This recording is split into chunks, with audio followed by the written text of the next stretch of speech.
Hey everyone, Braden here with AI Joe Claims, just making a quick video to show how to use the VA Quick Submit. So you'll just paste in that link that we sent you. Go ahead and enter that in. For my case, I'm going to use login.gov, but you could use id.me, sign in with your CAD card, whatever you need to do.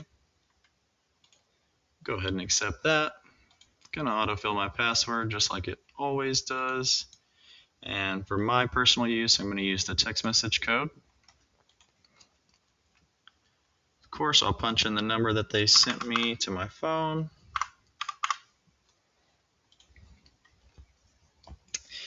Now, it's going to take you right to this screen, but for some people, if you haven't set up Quick Submit yet, it might ask a few questions like, are you the veteran? Are you a surviving spouse, etc.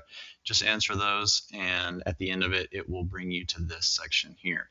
So we want to go to the Upload Documents tab.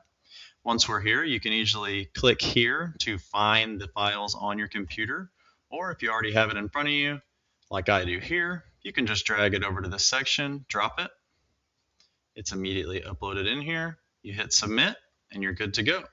Of course, this is for a compensation form, but if you ever wanted to do like VA life insurance, an education claim, appeals, anything like that, it's the same process, just change the drop down here.